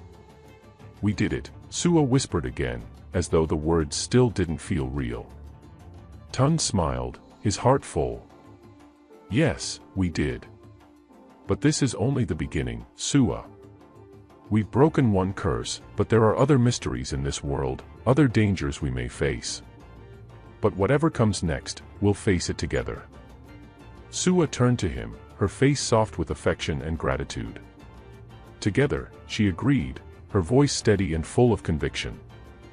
And so, hand in hand, they turned from the shore and began to walk forward, the path ahead uncertain but full of possibilities. The jungle behind them seemed to welcome them back, and the ocean, once a force of terror, now felt like an ally, a friend who had been reconciled. Their journey had not been easy. There had been heartache, pain, and darkness. But now, the future was theirs to shape, and they had each other. And for Tund and Sua, that was enough. The journey ahead seemed endless, yet every step Tund and Sua took felt like a new chapter, a new dawn after the storm. The air around them was lighter now, the kind of fresh newness that only comes after overcoming something monumental. Their world, once a battleground between love and curse, had shifted into something more tranquil, though Tund knew that peace was fragile and would not last forever. They walked along the shore, the ocean gently lapping at the sand beneath their feet. It was strange to think that only days ago, the sea had been a place of terror, where the sea queen's wrath threatened to pull them under. But now, the waves whispered to them, like an old friend making peace after a long-standing feud. Sua, ever the one to feel the pull of the water, gazed out across the horizon with a look of quiet contemplation. The ocean was calling her again, but this time, it felt different. It was no longer a place that could drown her. Instead, it felt like a part of her, a force that had been tamed but not conquered. Tund watched her closely. Her beauty was undeniable, her strength even more so. She had been through so much, yet here she was, standing strong beside him. It was impossible for him not to feel a deep sense of awe for her. She had not only fought for her freedom but had shown him how to fight for their future. He knew that he would protect her no matter what, and that their bond, now strengthened by the shared battle, was something neither the Sea Queen nor any other force could break. I've always wondered, Sua began softly, her voice barely audible over the whisper of the waves, if this ocean, the one that once trapped me, could ever be a place of refuge. A home. Tund took her hand in his voice steady. We can make it a home. Together. We've already made it through so much, and we're still standing. Whatever lies ahead, we'll face it side by side, just like we've always done. Sua turned to him, her eyes shining with an emotion too deep for words. She nodded, then looked out toward the ocean once more, her gaze far off as if the water itself might answer her questions. Do you think the world has changed? She asked, almost to herself. After all that has happened, after the Sea Queen's wrath and the curse, do you think things can ever truly be peaceful? Tund smiled, squeezing her hand gently. The world will always have challenges, Sua. There will always be things we must fight for, and there will always be forces that will try to tear us apart. But what we've learned, what you've taught me, is that no matter what, we don't fight alone. We fight with each other, and together, we can face anything. Sua's lips curved into a soft smile, and for the first time in a long time, she felt as though her heart was light. The curse had been broken, and the Sea Queen was no longer a shadow looming over their lives. But the real victory, the true strength, was in the love they shared, a love that had survived the trials of the jungle, the sea, and the curse itself. As the sun began to dip lower in the sky, casting the world in hues of gold and purple, Tund and Sua came upon a small village nestled near the edge of the jungle. The huts were simple, but there was a warmth to the place, a peacefulness that felt like home. It was a quiet haven after all the chaos they had faced, and they both knew that this was where they would rest, for now. The villagers, upon seeing them approach, greeted them with smiles and curious glances. There was an air of understanding in their eyes, as though they had heard the rumors of a mermaid and a brave hunter, and they knew what these two had faced. One of the elders, a woman with weathered skin and a smile that seemed to hold many secrets, stepped forward to welcome them. You too, she said, her voice gentle but full of wisdom, "The sea has tested you. And the jungle, too. But I sense a great strength in you both. The gods smile upon your union." Sua and Tund exchanged a glance, the weight of her words sinking in. The jungle, the sea, the curses, all of it had led them here. They had fought through the storms, and now, they had found a place to rest. "Thank you," Tund said, his voice full of gratitude. "We've been through much. But it seems like we've found peace, at least for now." The elder nodded knowingly. Peace does not come easily. It is something to be earned, and even then, it is never guaranteed. But it is something worth fighting for. She paused, her gaze lingering on Sua, who stood beside him. "The ocean is your true home, child. It will always call to you. But know this, the love you have found here, with this one beside you, is a love that will carry you through many trials. Do not forget that." Sua smiled, her heart swelling with emotion. She had spent so much of her life running from her past, from the curse, from the ocean that had once bound her. But now, in the quiet of this village, surrounded by people who seemed to understand, she knew that the love Tund and she shared was the truest thing in her life. It had been her anchor when everything else had been falling apart, and it was the thing that would guide them forward. "We won't forget," Sua said softly, her voice full of promise. The elder smiled, her eyes twinkling with approval. "Good. Now rest, both of you. The road ahead is long, and you will need your strength." As they settled into the village that evening, Tund and Sua felt a sense of calm they hadn't known in years. The world was no longer a place of chaos and fear. It was a place of possibilities, endless, full of light and shadow, joy and sorrow, but they would face it all, hand in hand. They had broken the curse, but they had also found something far greater, each other. In the days that followed, Tund and Sua grew closer to the village and its people. The elders shared stories of the land and the ocean, tales of gods and spirits that ruled both the jungle and the sea. These stories were old, passed down through generations, and Tund listened with great interest, understanding that the world he had known, his world of hunting, survival, and fear, was only a small part of something much bigger. Sua, too, began to reconnect with the ocean, though this time it was different. It no longer called to her in the way it had before, like an anchor dragging her down into darkness. Now, it felt like a song, a distant, familiar melody she could dance to, one that didn't threaten to drown her. It was part of her, but it didn't control her. One evening, as the sun set over the horizon, painting the sky with shades of red and purple, Sua stood at the edge of the beach, her eyes closed, listening to the ocean's whispers. The waves lapped gently at the shore, their rhythm like a soft lullaby. Tund stood beside her, his arm around her shoulders, as they both watched the sea. Sua turned to him, a serene smile on her face. "Do you hear it? The ocean's song." Tund nodded, his gaze on the horizon. "I do. It's beautiful. But it's more than just a song. It's a reminder that even the greatest forces can be tamed." Sua looked at him, her eyes filled with gratitude. "I don't know if I could have found this peace without you."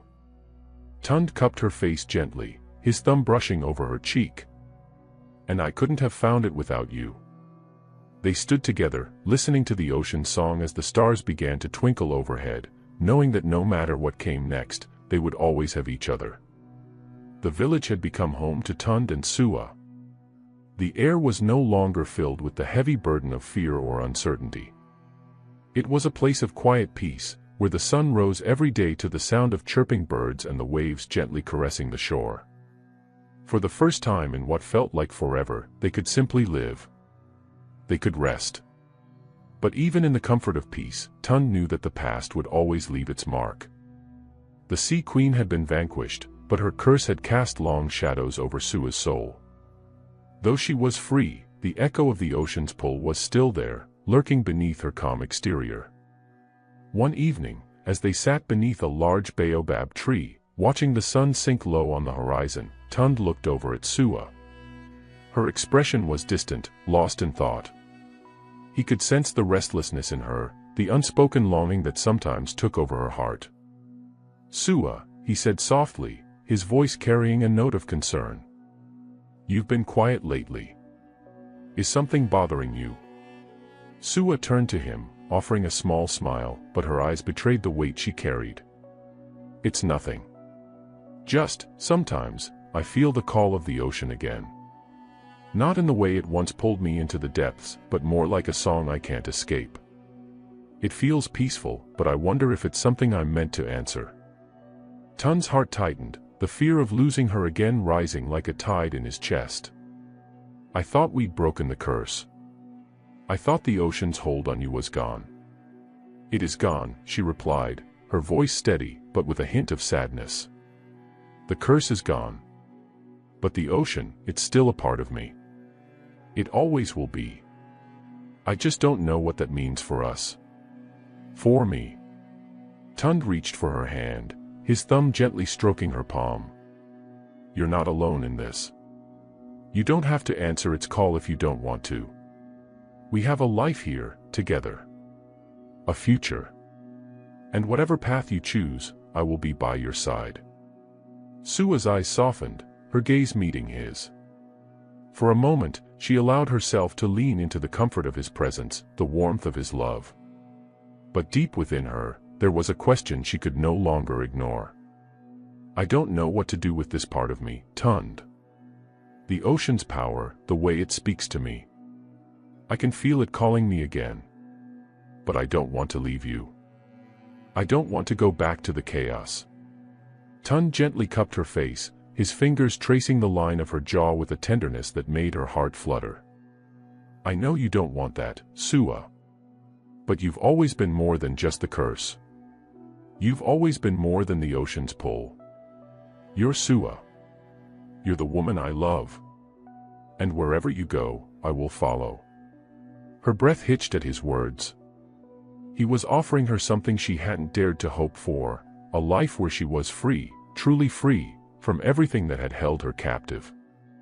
Not just from the curse, but from the weight of the ocean's expectations, from the fear of the Sea Queen's wrath. "I don't know if I can ever truly escape it," she whispered. "The ocean is in my blood, Tund. It's a part of me. But I don't want it to tear us apart. I don't want it to be something that keeps me from you." Tund's heart ached, and for a moment, he was unsure of what to say. But then he spoke with a certainty that surprised even him. "Then let's face it together. Whatever it is, we'll face it. The ocean may call to you, but we've already proven that nothing, no force of nature, no curse, can keep us apart." Tears welled in Sua's eyes as she nodded, her voice barely a whisper. "I don't want to lose you, Tund. I don't want to go back to the darkness. But I don't want to be afraid of the ocean anymore. I want to choose my path." "You already have," he said, his eyes filled with love. "The path you choose is the one that leads you to me. And I'll be there, every step of the way." Sua leaned forward, pressing her forehead gently against his. The weight that had been burdening her heart for so long began to lift. The ocean's call no longer felt like a threat. It felt like a choice. Her choice. And she knew, deep in her soul, that she didn't have to face it alone. The next morning, as dawn broke over the village, Tund and Sua stood at the edge of the beach, looking out at the endless expanse of the ocean. The waves were calm, their rhythm soft and steady, almost peaceful. But Sua could still feel the pull, faint but persistent, calling to her from the depths. She closed her eyes, breathing in the salty air, and for the first time, she didn't feel afraid. The ocean no longer held her prisoner. It was a part of her, yes, but it was no longer something that controlled her. Sua turned to Tund, a smile lighting up her face. "I think I'm ready, Tund. Ready to choose. Ready to live, truly live." Tund smiled back, his heart swelling with pride and love. "Then we'll choose together. We'll build a life here. One step at a time. And when the ocean calls, we'll decide what it means. As the sun rose higher in the sky, painting the world in golden hues, they stood there together, no longer burdened by the past, no longer haunted by the shadow of the Sea Queen or the curse. The ocean may always call to Sua, but now it was a song she could choose to sing along to. And no matter where it took her, Tund would be there, by her side, always. Years passed, and life in the village continued to thrive. Tund and Sua built a home together, one filled with laughter, warmth, and love. They were no longer just a hunter and a mermaid, they were two souls bound together by their shared journey, their love, and the trials they had faced. The ocean still whispered to Sua, but now, it was a quiet hum in the background of her life, a gentle reminder of her connection to the world beyond the shore. Together, they raised children who played along the beach, their laughter mingling with the sound of the waves. They grew old together, the lines on their faces a testament to the years they had spent in each other's arms. And when the ocean called to Sua once more, as it inevitably did, she knew that it was no longer a summons to her doom. It was a reminder of her roots, of the part of her that would always be connected to the sea. But she also knew that she had found something far stronger than the ocean's pull. She had found a home. And the peace of the waves, the soft, endless rhythm of the ocean, was finally the peace of her heart. Long after Tund and Sua had passed, the village still spoke of their story, the story of the hunter and the mermaid who had faced the Sea Queen's curse and had emerged victorious. It was a tale of love, of strength, and of choice. And as the ocean continued to stretch endlessly before them, the villagers knew that the bond between Tund and Sua had not only broken a curse, it had created a legacy. The ocean would always be a part of their world, but it would never again hold anyone captive. It would sing its song, yes, but it was no longer a song of destruction. It was a song of freedom. And in that freedom, Tund and Sua had found peace.